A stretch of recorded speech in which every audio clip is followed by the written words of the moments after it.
They say mothers are meant to die of old age in their beds, not alone in a blizzard with their lungs seizing and their body collapsing into ice. My name is Marianne Cole, and I can still taste the frozen air clawing at my throat, every breath slicing me open from the inside. My son left me there. Jason, the boy I nursed through fevers and exams. The child I walked to school every morning, the man I trusted with my house keys and my heart. I remember when he was 7 years old, burning with fever, shaking under his blanket, while I sat awake the entire night, pressing a cold cloth to his forehead, whispering lullabies until his breathing steadied. That memory clawed into me as the same boy, now a grown man, pulled me out of his truck in the middle of a Minnesota whiteout, shoved me onto the road shoulder, and looked at Lydia. Her voice was sharp and cold as sleet when she said, "She won't last an hour out here." Jason didn't answer. He just slammed the door, and the tires spun away into the storm. The sound of the engine grew faint, swallowed by the howling wind like a burial song. Snow rose against my calves, and the world tilted. My lungs burned with every gasp, the air so sharp it tasted of blood. My chest rattled, vision tunneling black, creeping at the edges. My knees buckled, and I collapsed, my palms clawing at ice that shredded the skin open. I could hear my heartbeat slowing, a drum muffled behind layers of snow. The wind tore at my coat, ripping seams open, reaching into my bones. My lips cracked as I tried to scream, but the sound died in my throat. I was freezing, collapsing breath, fading not because of bad luck or an accident, but because my own family decided my death would be more convenient. For a moment, I thought this is how it ends, left to freeze, like roadkill, erased by the people who once called me Mom. But even as the snow buried me deeper, one thought kept flickering in my mind. If they wanted me erased under the ice, I would not let them write my epitaph. I was born Marianne Cole in a small town that believed blood was thicker than water, and silence was the price of survival. For 58 years, I carried that belief like a badge, even when it sliced me open. My husband died when Jason was barely a teenager, and everyone said I was strong, that raising a boy alone would make us closer. They were wrong. It made him see me as both his provider and his punching bag. I was the one who worked double shifts as a teacher to pay off the mortgage, the one who gave up my own doctor's appointments so he could have braces, the one who skipped meals to make sure he ate steak on his birthday. And yet Jason grew sharper, harder, like every sacrifice I made was a debt he resented. When he was 16, he came home drunk for the first time and punched a hole in my kitchen wall. I cried while patching it up, and he laughed, said, "Don't be so dramatic, Mom, it's just a wall." But I knew even then that the wall wasn't the only thing cracking. By the time he was 20, he had learned how to twist words into shackles. "You're forgetting again, Mom. You're not strong enough to live alone. You'd fall apart without me." It was gaslighting carved into daily conversations, subtle enough that neighbors saw a devoted son, while I felt myself shrinking. Then came Lydia. She was 22 when Jason brought her home, polished, calculating, with eyes that never smiled, even when her lips did. She wrapped her arm through his and kissed him in front of me like a performance, then sat across my kitchen table and called me sweet. But the sweetness rotted fast. Within months, she was rearranging my cabinets, telling me how to fold my laundry, suggesting I let Jason handle the bills, because numbers were too stressful for someone my age. I was 52. She said it like I was 90. Soon, little by little, my world became their property. Jason started locking up my medication, handing me pills only when Lydia nodded. If I hesitated, she would say, "We just want to keep you safe." Safety felt like a leash. They installed cameras in the living room under the excuse of security. They told me to stop visiting neighbors because I might slip on the ice. When I mentioned going back to church, Lydia laughed and said God can hear you fine from home. The isolation was quiet, suffocating. And yet, when holidays came, they paraded me around like proof of their devotion. At Thanksgiving dinners, Jason boasted about taking care of his poor mother, and Lydia slipped her hand into mine under the table, squeezing just hard enough to leave bruises no one else could see. Christmas of last year was the first time they showed their full hand. They brought papers, crisp legal documents, with highlighted lines demanding my signature to transfer the deed of my house into Jason's name. Lydia smiled sweetly, her voice syrup thick, as she said, "It's just to protect you. If something happens, the house stays in the family. But I knew better. I refused. Jason's smile snapped like brittle glass. His hand came down across my face so hard I tasted blood. He hissed, "Don't be ungrateful, Mom. We're doing this for you." I remember the sound of the clock ticking in the corner, the way Lydia sat back with her arms folded, watching me like an experiment she already knew the outcome of. That night, I locked myself in my bedroom for the first time in my life. I was a grown woman, a mother hiding from her son. Still, the next morning, Lydia made pancakes and hummed gospel songs like nothing had happened. Jason kissed my forehead, leaving a mark of false tenderness, and whispered, "You know you need me." The gaslighting was as constant as the winter wind outside our Minnesota house. By January, they controlled my checkbook. By February, they told my doctor I was too fragile to make decisions. I sat in the office while Jason explained that his poor mother had memory lapses. I wanted to scream, but the doctor just nodded, writing notes as though I was already fading. And in March, the month of endless storms, Jason finally snapped the leash all the way. He said he wanted to drive me to see an old friend who had called asking about me. I almost believed him. I wanted to believe him. When he smiled like he used to as a child for a second, I saw the boy with fevered skin whom I once held through the night, and my heart cracked enough to climb into the truck. But Lydia was already there, her nails painted red, tapping against her phone. Her eyes locked on me like a predator watching prey. The snow started falling heavier as Jason drove north past the town, past the roads I recognized, until there was nothing but white wilderness pressing in on all sides. I asked where we were going, and he said, "Just relax, Mom, you worry too much." I wanted to believe that too. But then Lydia's hand slipped into his, and she whispered something I couldn't hear over the wind. He nodded once. That was when I realized the destination wasn't a friend's house. It was my grave of snow. The day of the blizzard began deceptively calm. The sun rose pale and weak through frosted windows, and I brewed coffee in the kitchen that still smelled faintly of bleach from Lydia's obsessive cleaning. Jason came downstairs with that forced brightness in his voice, the one he used when he was about to ask for something I wouldn't want to give. He said an old friend of mine had called someone I hadn't seen since college, and that they wanted to catch up. It was a lie, but I was desperate for warmth, for any connection outside the prison walls my son and his wife had built around me. I nodded, almost grateful. Lydia appeared moments later in a thick red coat, her nails matching the fabric, her lips stretched into a smile too sharp to be kind.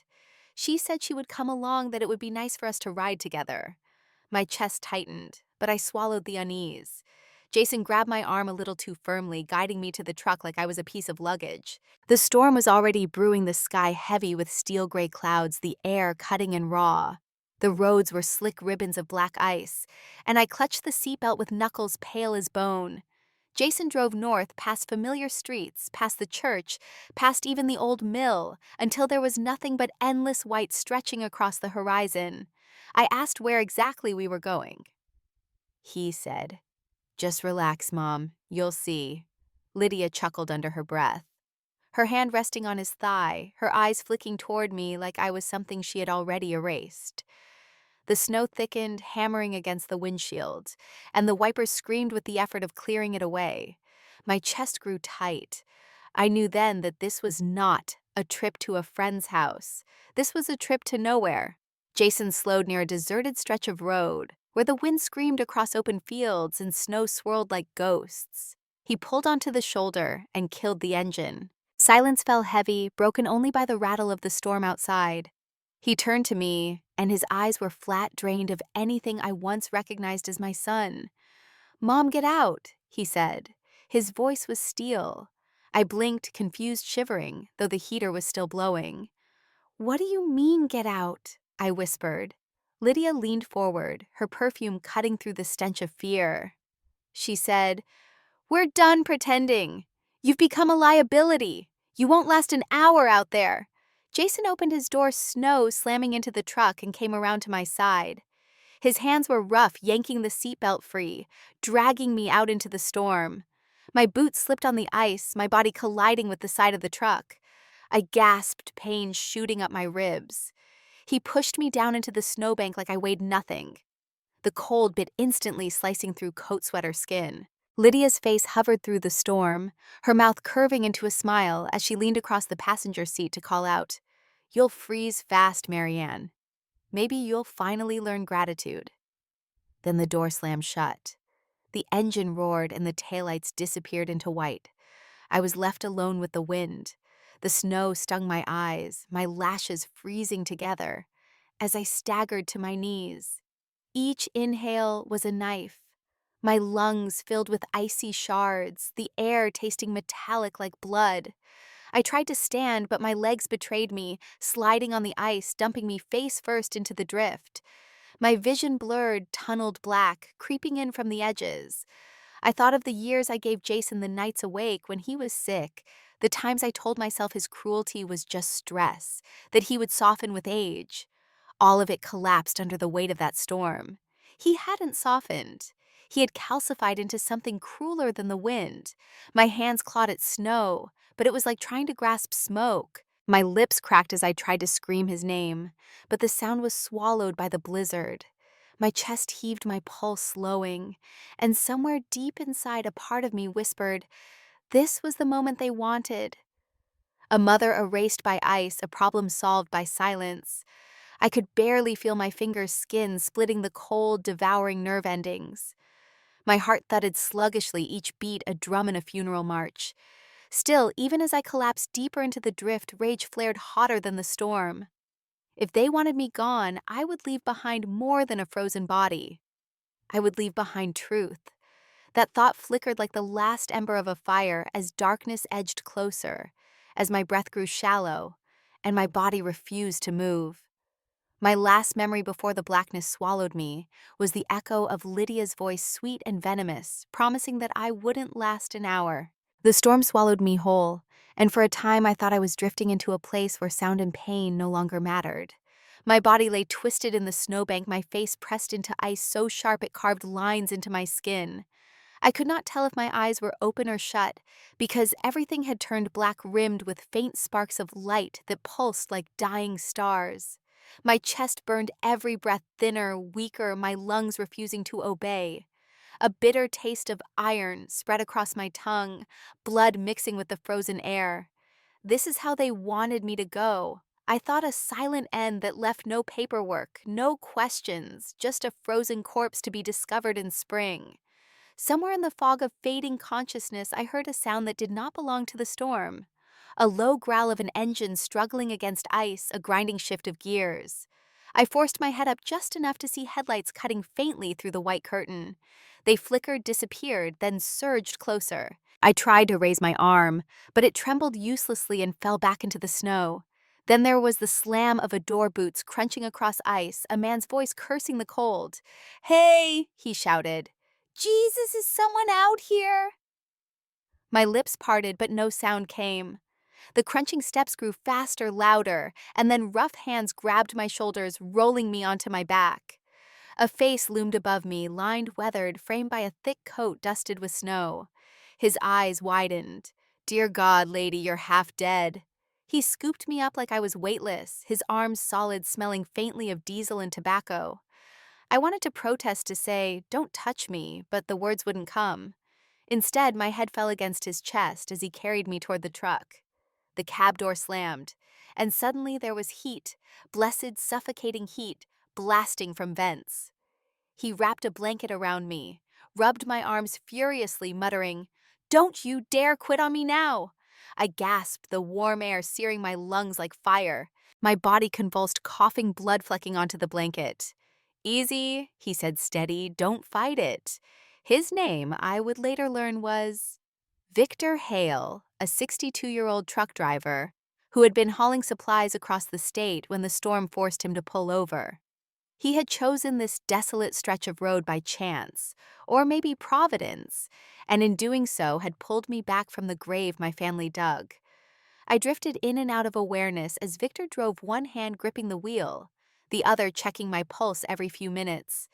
"Stay awake," he barked once when my eyes closed too long. "Don't you dare sleep." He slammed the heater higher, stripped off his gloves, pressed my frozen fingers between his bare hands. Pain lanced through me as sensation returned, but I clung to it. Pain meant life. We reached a hospital an hour later, or maybe 10 minutes. Time had no meaning. Bright lights' voices shouting the blur of stretchers and uniforms. Hands lifted me, stripped me of wet clothes, shoved IV lines into my arms. Oxygen hissed against my face. I heard someone say hypothermia, another voice say oxygen saturation critical, and then darkness swallowed me whole again. When I woke, it was to the steady beep of a heart monitor and the sterile sting of antiseptic in the air. My body ached everywhere. My chest wrapped tight, my hands swaddled in gauze. My eyes drifted to the window, where snow still pressed against the glass, relentless. Then I heard a voice low and gravelly from the chair beside my bed. "You're tougher than you look." I turned my head slowly. Victor sat there, his coat draped over the chair, his eyes bloodshot but alert. I tried to speak, but my throat was raw, nothing but a croak emerging. He poured water into a cup and held the straw to my lips. Slow, he warned that throat's been frozen near shut. The water tasted metallic, but it felt like salvation. I whispered, "Why?" He frowned. "Why? What? Why did you stop?" I managed. He shook his head.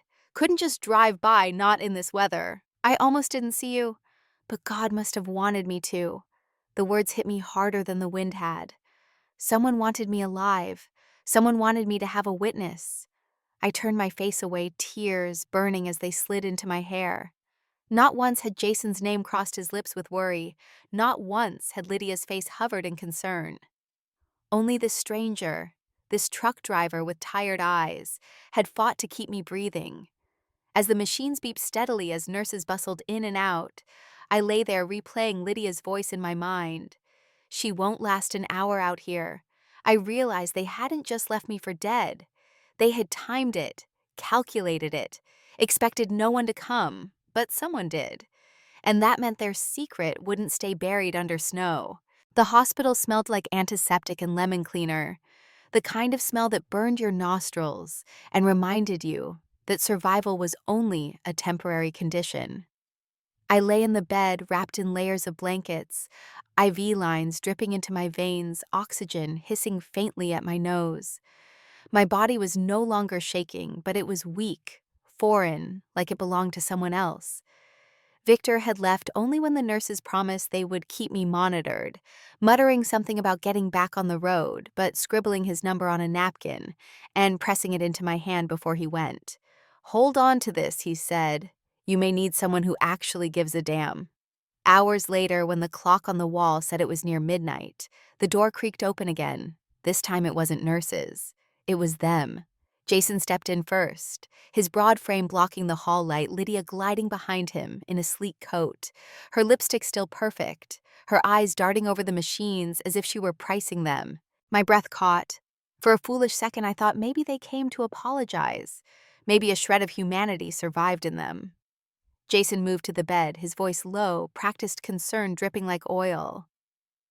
"Mom, thank God you're all right." He reached for my hand, but I pulled it back, the IV tugging painfully.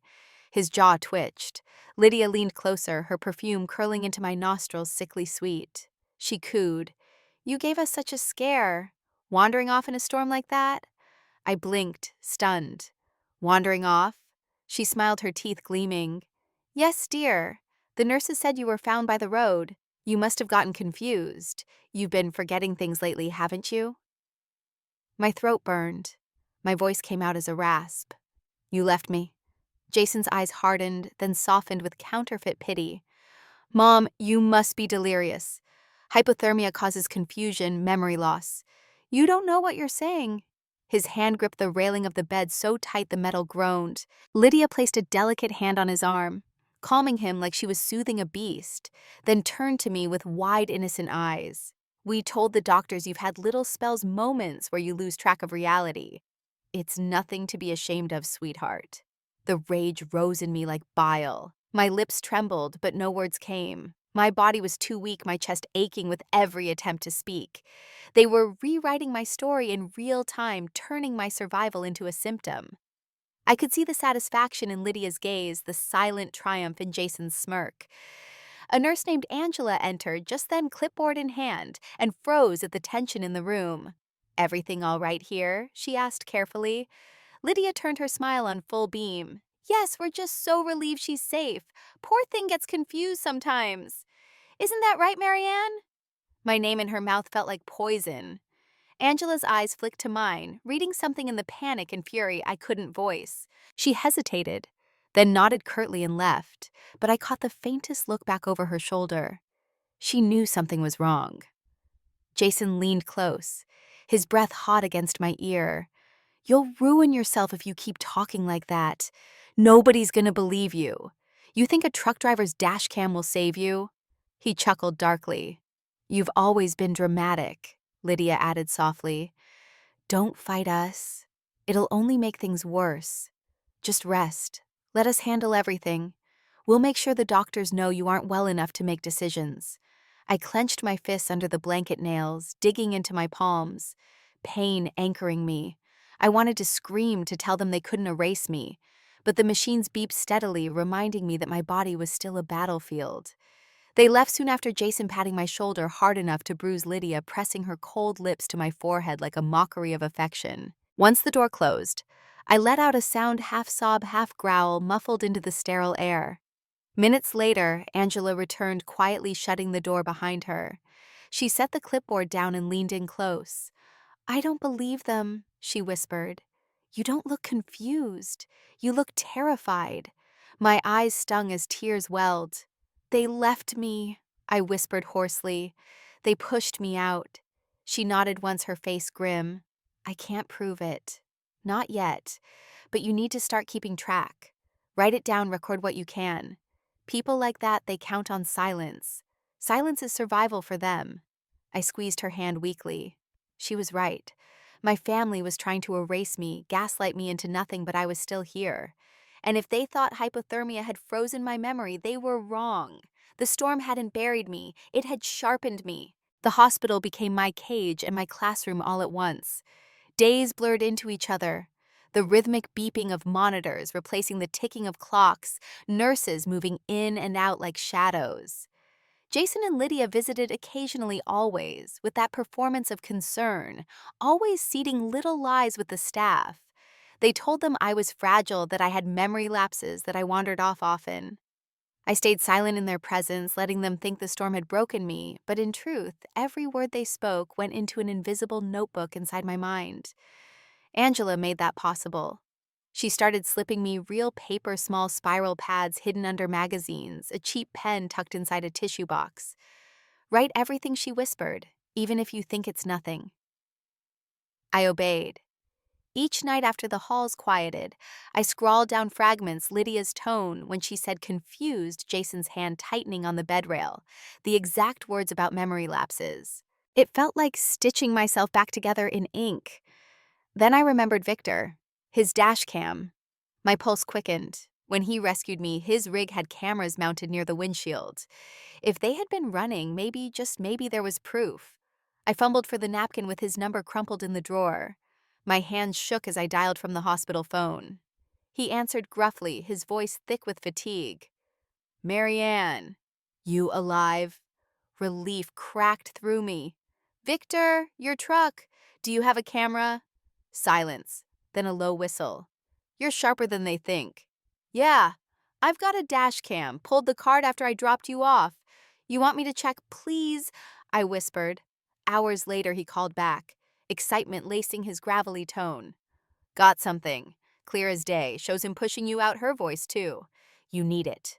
I gripped the phone so tight my knuckles whitened. "More than you know."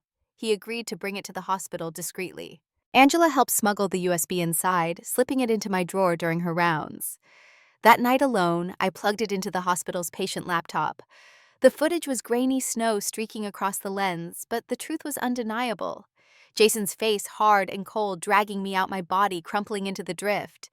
Lydia's voice sharp as knives. "She won't last an hour out here." My breath caught as I replayed it again and again. Proof.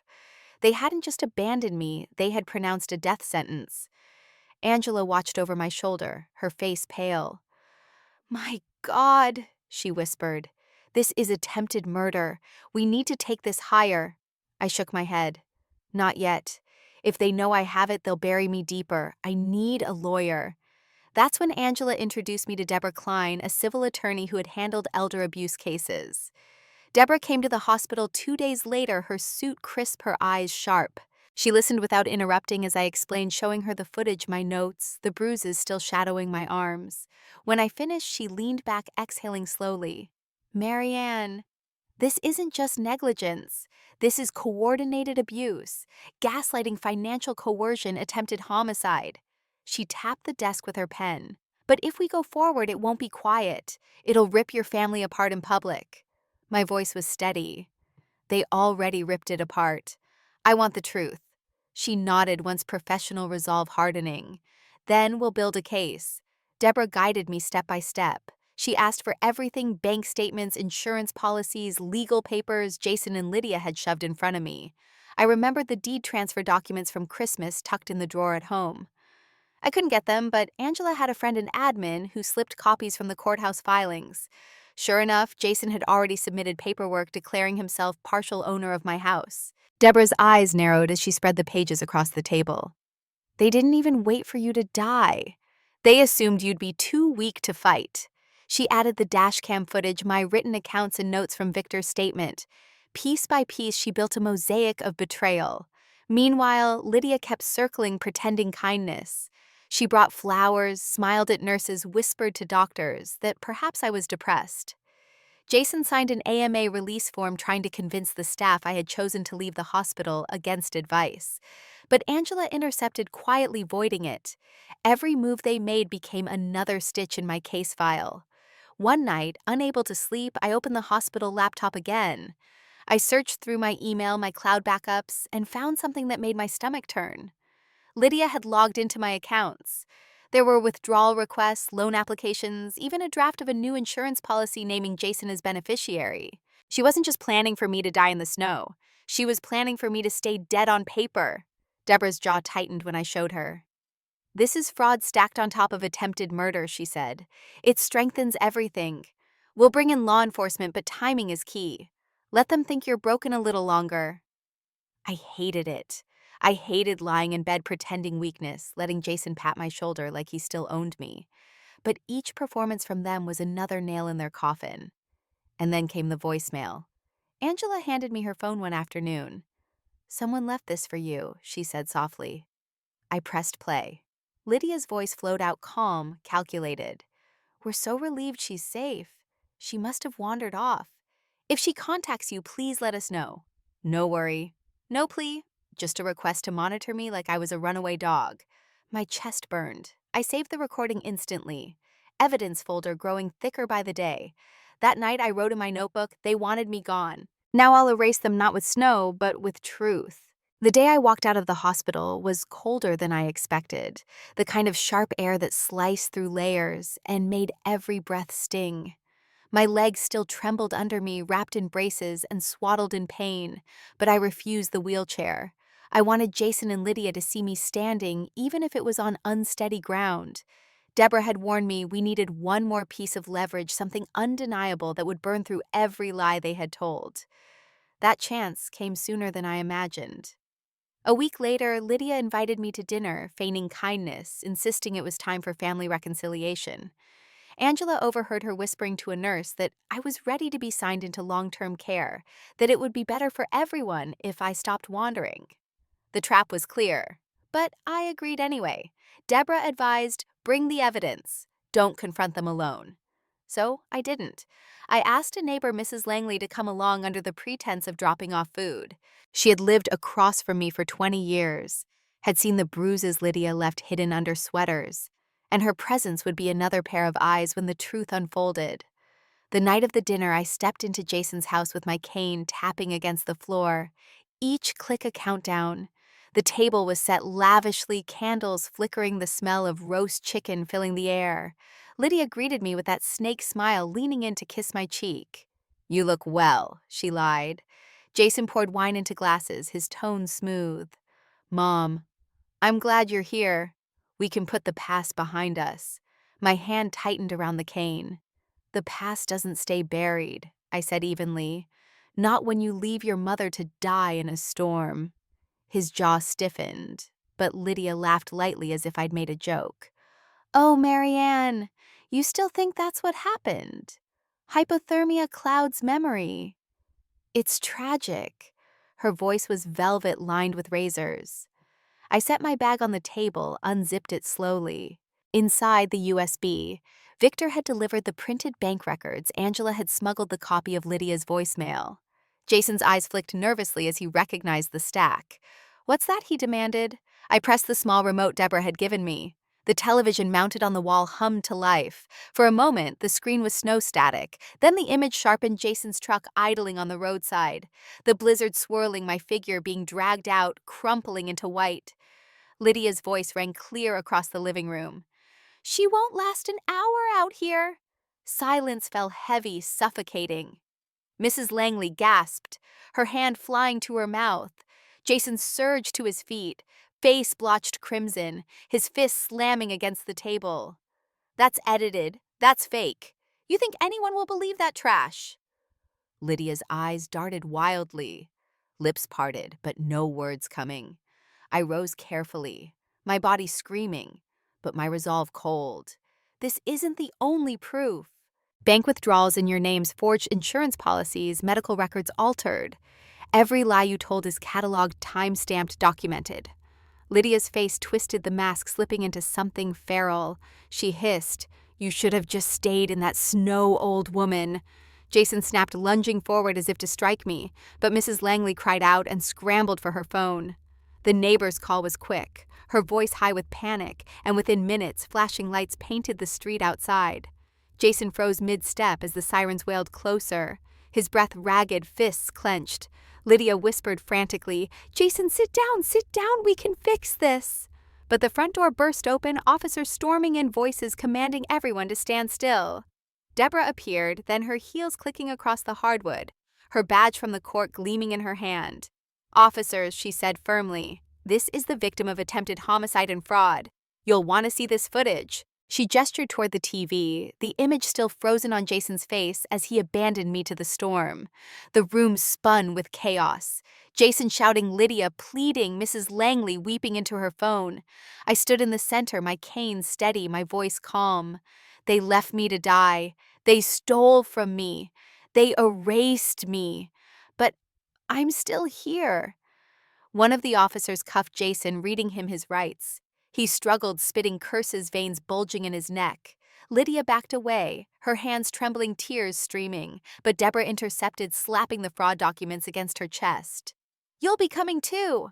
Lydia broke, then collapsing onto the chair, sobbing, but no one moved to comfort her. The neighbors gathered outside, drawn by the sirens, whispering as the scene unfolded in the glow of police lights.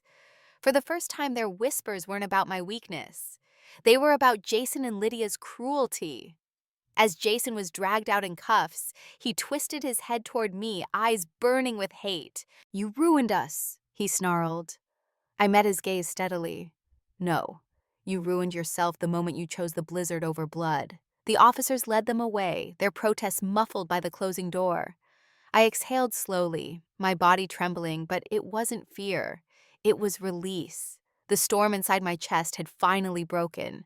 The courthouse smelled of old wood and dust, the air heavy with whispers and the scratching of pens. I walked in with my cane clicking against marble floors, Deborah at my side, Victor and Angela seated behind us in the gallery. The press had already caught wind of my story, their cameras flashing as we entered, questions hurled like stones. "How did your son leave you? Did you almost die?" But I kept my eyes forward. This wasn't about spectacle. This was about justice. Jason sat at the defendant's table, hair neatly trimmed, jaw tight, a suit straining at the shoulders. Lydia beside him looked polished, pearls gleaming, but her hands trembled when she thought no one noticed. Carlton and Vera from the original tale had nothing on them. My son and his wife were about to be stripped bare by truth. The judge called the room to order. Opening statements rolled like distant thunder. Deborah's voice clear and commanding as she laid out the charge: attempted homicide, elder abuse, financial fraud. The defense countered with syrupy lies, painting me as confused, unstable, a woman unraveling with age. But then came the witnesses. First, Victor took the stand. His voice was gravel but steady as he recounted finding me half buried in the snow, my lips blue, my pulse fading. He pointed straight at Jason when asked if he had any doubt who left me there. None, he said firmly. I saw his tracks. I saw her face on the dash cam. Lydia flinched visibly at the mention of the recording. Then Angela testified, describing the gaslighting, the forged AMA release, the whispered manipulations. Her words painted the picture of a calculated erasure, not a tragic mistake. The dashcam footage sealed it, played before the court. The grainy video filled the silence with snow-smeared truth. Jason dragging me into the blizzard. Lydia's voice like ice. "She won't last an hour out here." Gasps rippled through the gallery. The judge's gavel struck for silence, but the damage to their facade was done. I felt the weight of every eye in the room shift, not pitying me, but condemning them. Deborah layered on the bank statements, the fake insurance, the forged documents. It was a mountain of deceit impossible to climb.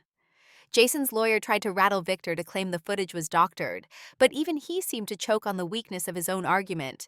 When Jason himself took the stand, he cracked under pressure. His voice rose, his face blotched his words, turning ugly. "She's lying. She's always needed saving." If she had just signed the papers, none of this would have happened. Gasps again, the defense scrambling the judge, silencing the room. But the confession was already carved into the air. Lydia fared no better. Her tears flowed in rehearsed streams, but under cross-examination, her mask slipped. Asked about the forged policy, she muttered that Jason said it was necessary. Asked about the voicemail, she stammered. And when Deborah pressed about her words caught on the dash cam, she froze. The silence was more damning than any denial. Finally, it was my turn. I rose slowly, cane steady, facing the bench. My voice trembled at first, then steadied. "My name is Marianne Cole." I was not confused. I was not lost. I was left to die by my own son and his wife. I told them I stood in the snow, breath fading, and I heard her say I wouldn't last an hour. But here I am, alive, and I will not be erased. The judge's eyes lingered on me longer than most witnesses. He called a recess, his expression grave. When he returned, the verdict was swift. Jason Cole, guilty of attempted homicide, elder abuse, and insurance fraud, sentenced to 15 years in state prison. Lydia Cole, guilty of conspiracy and financial fraud, sentenced to 10 years. Restitution ordered the house and assets return, damages totaling nearly $1 million. The gavel struck. It was over. Jason's face contorted with fury as deputies cuffed him, his voice rising into a snarl. "You'll regret this, Mom. You'll rot alone." I met his eyes one last time. Better alone than betrayed. Lydia collapsed into sobs, her mascara streaking, but no one moved to comfort her. She was led away in chains, pearls rattling like false prayers. The press outside exploded with questions. Microphones shoved toward me, flashes burning my vision. I lifted my chin, my voice calm but cutting. "They left me to die in a storm. Justice says they'll spend theirs behind bars." And then I turned, walking down the courthouse steps, cane tapping the world, finally seeing me not as a victim, but as the woman who refused to freeze in silence.